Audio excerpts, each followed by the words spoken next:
पिछले कार्यक्रम में हमने 9 में से 4 पॉइंट या फिर रीजंस दिए थे कि इलोन सर एक एलियन हो सकते हैं। अभी इसी कार्यक्रम में बाकी जो रीजंस हैं जो कि बहुत ही ज्यादा रिलेटेबल है कि वो एक एलियन हो सकते हैं, उसके बारे में आज हम इसी कार्यक्रम में वार्तालाप करेंगे। तो शुरू करते हैं इस कार्यक्रम को। नमस्कार भारत के निवासियों, स्वागत है आपके मेरे स्टेशन में। तो इसी कार्यक्रम को हम शुरू करते हैं पॉइंट नंबर 5 से। हम सबको पता है कि healthy food is good for our mental health and also physical health. सदियों से हमें यही सिखाया जा रहा है कि जितना हम हेल्दी खाना खाएंगे उतना ही ज्यादा हमारा दिमाग और शरीर अच्छी तरह से विकसित होगा और हेल्दी रहेगा। इसीलिए हम लोग हेल्दी खाना खाते हैं। लेकिन ये जो सारी बातें हैं ये हम जैसे लोगों पर अप्लाई होता है, लेकिन इलोन सर के ऊपर नहीं, क्योंकि उनकी डाइट प्लान जो है वो बहुत ही ज्यादा डिफरेंट है एक नॉर्मल इंसानों से। ऐसा मैं क्यों कह रहा हूँ? मैं ऐसा इसीलिए कह रहा हूँ क्योंकि इलोन सर इतना बिजी होते हैं कि उनकी सुबह की जो ब्रेकफास्ट होती है वो कभी कभार ही करते हैं, और उनकी जो लंच टाइम है वो सिर्फ 5 मिनट तक का है, और डिनर भी वो 5 मिनट तक ही करते हैं। अगर उनकी लंच टाइम पर कुछ मीटिंग है तो फिर वो मीटिंग में होकर ही अपना खाना खाते रहेंगे। अब बात आती है वो खाने में क्या खाते हैं। ज्यादातर टाइम वो खाने में नट्स या फिर ड्राई फ्रूट्स ही प्रीफर करते हैं।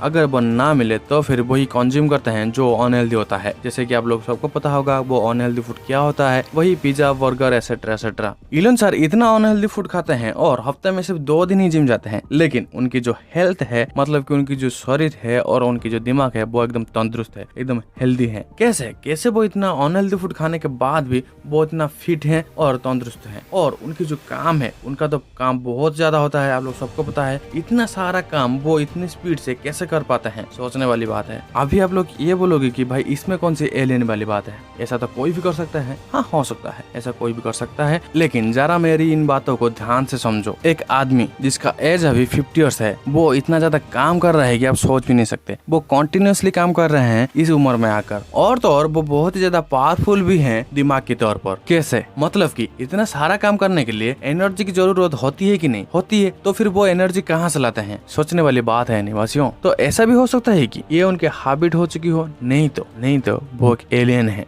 अब बात आती है पॉइंट नंबर 6 की। अगर पॉइंट नंबर 5 आपको बकवास लग रहा होगा तो फिर पॉइंट नंबर 6 को जरूर सुनना, क्योंकि पॉइंट नंबर 6 में आप लोग जानोगे कि वो खुद कह रहे हैं कि वो एक एलियन है। तो फिर चलिए शुरू करते हैं पॉइंट नंबर 6 को। जैसे कि मैंने पॉइंट 5 में बोला कि इलोन सर बहुत ज्यादा काम कर लेते हैं। कैसे कर लेते हैं? बिल्कुल ऐसा ही सवाल किसी ने ट्विटर पे इलोन सर को पूछा था कि इलोन सर आप इतना ज्यादा काम कैसे कर लेते हैं। तो सोचो इलोन सर ने क्या जवाब दिए होंगे। जी हाँ, आप लोग सही सोच रहे हो। इलोन सर रिप्लाई करके ये लिखे कि आई एम एन एलियन। आप लोग स्क्रीन पे देख सकते हैं कि वो क्या ट्वीट कर रहे हैं। तो निवासियों, वो खुद कह रहे हैं कि वो एक एलियन है। अभी आप लोगों का क्या कहना है? कमेंट करो, कमेंट में लिखो कि वो एक एलियन है या नहीं। ध्यान रखना, वो खुद कह रहे हैं कि वो एक एलियन है। ये अलग बात है कि उनकी बातों को कोई भी सीरियसली नहीं लेता, सब मजाक में लेते हैं। मैंने भी पहले मजाक में ही लिया था, लेकिन बाद में जब मैंने उनके ऊपर कुछ पढ़ाई करी, ये सारे पॉइंट्स को कलेक्ट करा और ये सारे पॉइंट्स को ऑब्जर्व करने के बाद मुझे लगता है कि वो एक एलियन हो सकते हैं। मेरे इस बात को मजाक में ना लेकर थोड़ा सीरियस होकर सोचो कि वो शायद एक एलियन हो सकते हैं। अगर इस बात को कोई भी पागल साइंटिस्ट, जो साइंटिस्ट बहुत ही ज्यादा पागल है, अगर वो सीरियसली ले चुका होगा कि इलोन सर एक एलियन है, तो फिर इलोन सर आपको थोड़ा सतर्क रहना पड़ेगा, क्योंकि ऐसा भी हो सकता है कि वो पागल साइंटिस्ट आपको किडनैप करके चीर फाड़ के देखे कि इंसानी रूप में घूमने वाला एक एलियन का ऑर्गन कैसा होगा, मतलब कि इस तरह के ऑर्गन्स है आपकी बॉडी में। तो इसीलिए आप थोड़ा सतर्क रहें और सावधान रहें, और हमारे स्टेशन को लाइक शेयर सब्सक्राइब करते रहें। तो पॉइंट नंबर 6 हो गया। अब पॉइंट नंबर 7 की बात करते हैं। तो निवासियों, पॉइंट नंबर 6 में मैंने जैसा कहा कि वो एक एलियन है, वो ट्विटर पे लिखे थे कि वो एक एलियन है। इस तरह की एलियन वाली बातें वो एक इंटरव्यू में भी कर रहे थे। तो इस वीडियो क्लिप को आप ध्यान से देखो और सुनो वो क्या कह रहे हैं।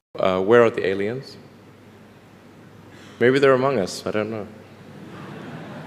Some people think I'm an alien. तो इस वीडियो क्लिप में आप लोगों ने देखा कि एक इंटरव्यू में इलोन सर ये कह रहे हैं कि शायद एलियन हो सकते हैं और शायद हमारे बीच हो सकते हैं। आखिरकार वो क्या कहना चाहते हैं? वो एक एलियन है और उनके रिलेटिव्स भी पृथ्वी पर हैं, या फिर वो ऐसे ही मजाक में कह रहे हैं? लेकिन उनके एटीट्यूड को देखो, मतलब कि उन्हें थोड़ा गौर से देखो वो कैसे इस बात को कह रहे हैं। उन्हें देखकर ऐसा लग रहा है कि वो सीरियसली कह रहे हैं कि एलियन है इस पृथ्वी पर। इस बात को अगर हम थोड़ा सीरियसली ले लेंगे और वो भी सीरियसली कह रहे होंगे कि एलियंस हैं, तो फिर शायद एलियन है इस पृथ्वी पर और वो भी उनमें से एक है। अगर सच में ये बात सच है कि एलियंस है इस पृथ्वी पर, तो फिर शायद ऐसा भी हो सकता है कि इस वीडियो को कोई एक एलियन देख रहा होगा और देखकर हंस रहा होगा कि उसके रिलेटिव्स के ऊपर हम जानकारी दे रहे हैं। तो अगर इस कार्यक्रम को कोई एक एलियन देख रहा है और वो जानता है कि वो एक एलियन है, तो फिर कमेंट करो, कमेंट में लिखो कि आई एम an alien। तो भारत के निवासियों, आज के इस कार्यक्रम में बस इतना ही। बाकी जो सारे पॉइंट्स हैं वो इसके तीसरे भाग में आएगा, क्योंकि इस कार्यक्रम की लेंथ ज्यादा हो रहा था। तो इस कार्यक्रम में बताई हुई जानकारी के बारे में आप लोगों का क्या राय है, कमेंट मारो। और ये जानकारी आप लोगों को अच्छी लगी है तो फिर लाइक जरूर करो। और हाँ, इस तरह की जानकारी जिन लोगों को पसंद है, जिनको इस तरह की जानकारी में इंटरेस्ट है, चाहे वो रिलेटिव्स हो या फिर फ्रेंड्स हो, उन्हें जरूर शेयर करें। और अगर इस तरह की जानकारी आप लोगों को और चाहिए तो फिर सब्सक्राइब करके घंटी जरूर बजा देना। तो मिलते हैं इस कार्यक्रम के नेक्स्ट भाग में, तब तक के लिए टाटा, नमस्कार।